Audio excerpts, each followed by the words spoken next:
Filipo, el sabio. El lunes, 13 de diciembre, año 28, emprendimos la marcha hacia el Yam, mar de Tiberíades. Cubrimos los casi 50 kilómetros en 4 días. No había prisa. Y el 17, viernes, divisamos Betsaida Julias, al noreste de Naum. Era la ciudad de juguete de Filipo, hermanastro de Herodes Antipas. Fue su gran obra arquitectónica, junto a Cesarea de Filipo. La llamó Julias, en honor a la hija del emperador Augusto. Filipo, nacido en el año -4, era hijo de Cleopatra, una de las muchas esposas de Herodes el Grande. Tenía 3 años menos que el maestro. Había heredado los territorios que llamaban Panías, Traconítide, Gaulanítide, Batánea y Auranítide. Yo los había recorrido, en parte. Se extendían al otro lado del río Jordán, al este, desde el monte Hermón, al norte, hasta las llanuras de Galaad, al sur. Bosques, fuentes, ganado y agricultura. Era un reino tranquilo y próspero. Una vez más quedé maravillado. Las murallas, de piedra blanca, eran interminables. En algunos puntos superaban los 30 metros de altura. La ciudad no era muy extensa, pero Filipo la había dotado de todas las comodidades. Formaba un círculo casi perfecto. Las casas y los palacios eran diminutos. Como digo, casi de juguete. Acampamos al oeste, cerca de las murallas, y al socaire de una enorme roca volcánica. Nadie habló del tiempo que permaneceríamos en Betsaida, pero tampoco importaba.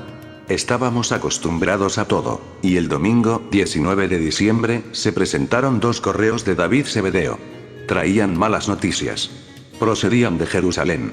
La curación masiva registrada en la ciudad de Tariquea había alterado, un poco más, los ya soliviantados ánimos del Sanedrín. Para colmo, la inesperada herencia recibida por Jesús de parte de Abraham, el fariseo que se había pasado a las filas del maestro, conmovió, y de qué forma, a las castas sacerdotales. Trataron de convencer a Abraham para que anulase la sesión, pero no lo consiguieron.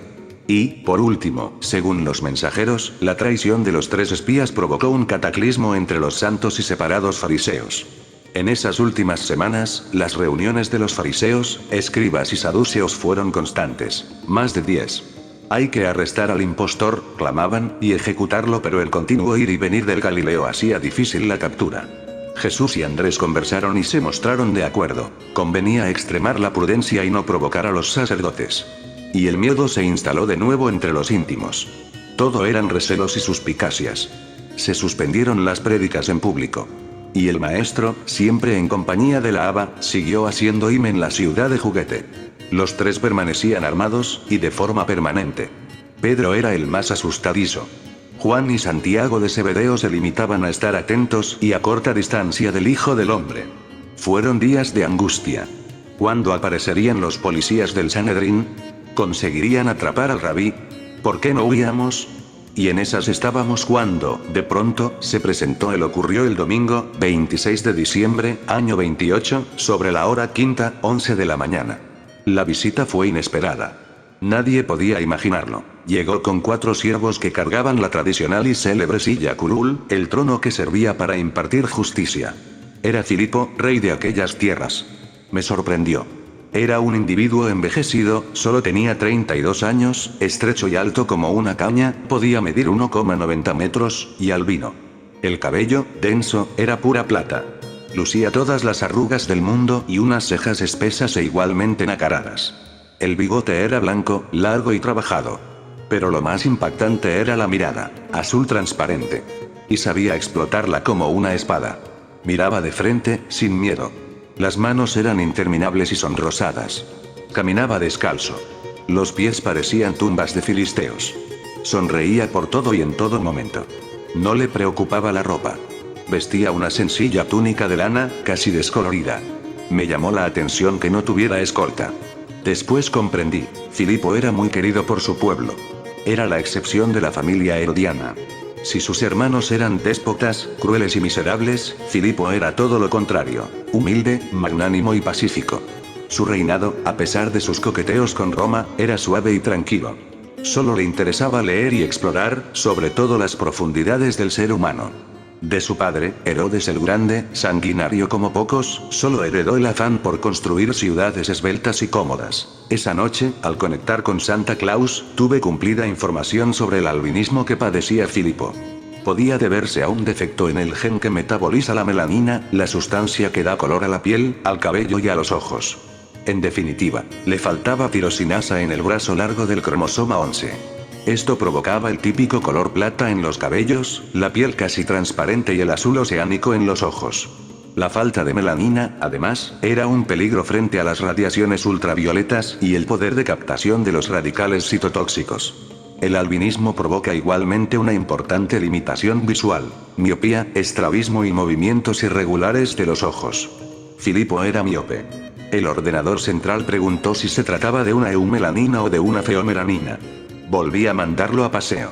¿Y yo qué sabía? Andrés lo recibió con todos los honores. Y se excusó. El maestro se encontraba en las colinas, meditando. Filipo tuvo que esperar 2 horas. Pero no se mostró molesto. Al contrario. Y aprovechó la ocasión para dialogar con los íntimos que se aproximaron a saludarle. Insisto, todos le apreciaban, incluso el Iscariote. Filipo había conseguido que sus súbditos no pagaran impuestos o abonaran lo mínimo. Judas estaba encantado con aquella medida. Y el rey preguntó de todo: ¿qué habían visto en la última gira de predicación?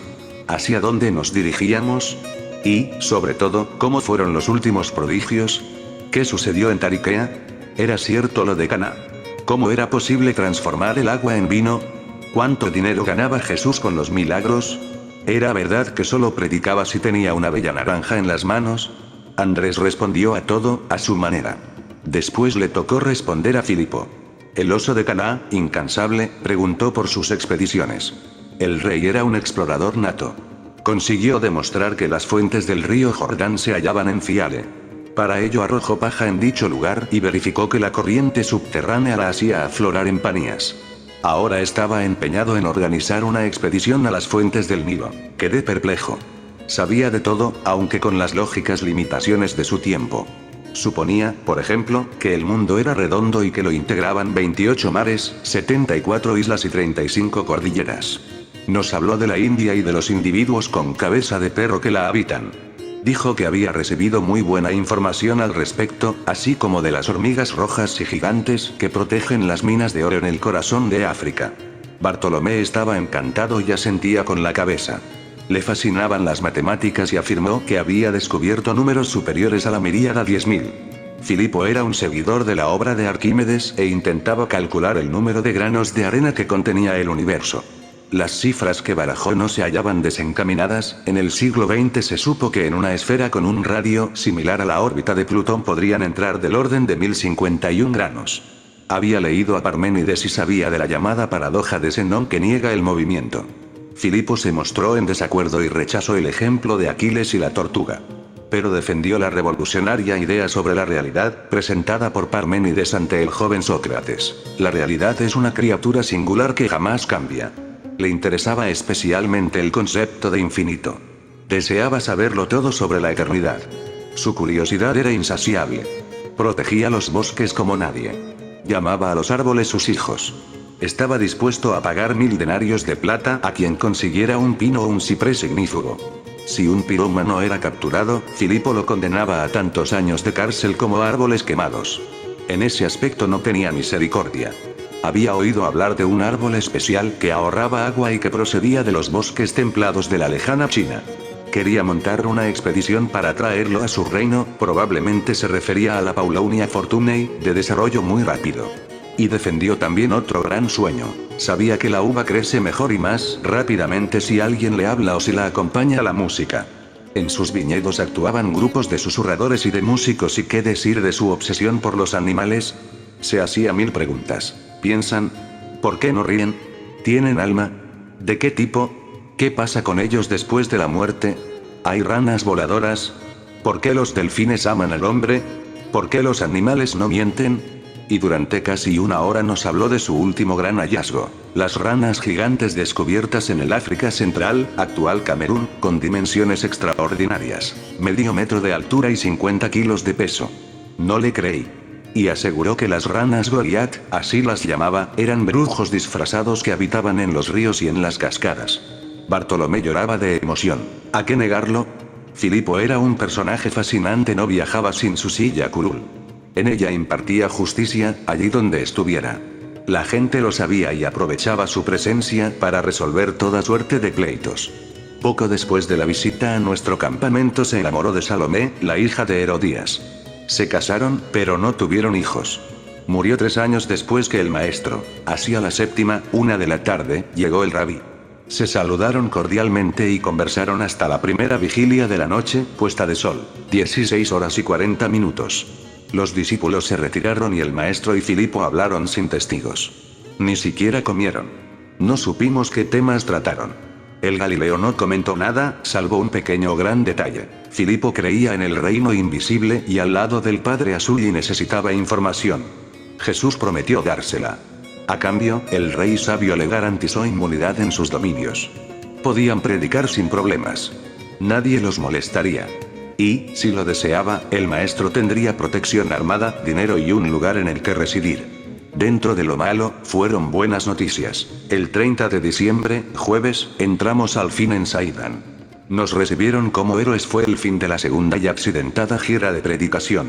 De los 117 aspirantes a evangelistas, solo resistieron 75, el resto menos 42, renunció y se fue a casa. Demasiado duro, dijeron. El maestro, de acuerdo con Andrés, estableció 2 semanas de descanso. Cada cual se dedicó a lo que estimó conveniente. Familia, trabajo, amigos. Yo aproveché y viajé en solitario a la cala del Hombre Rojo, en la península de Lisán, en el Mar Muerto. Era mucho lo que debía meditar. Santa Claus mantenía un orden férreo en la cuna. Y las sorpresas continuaron.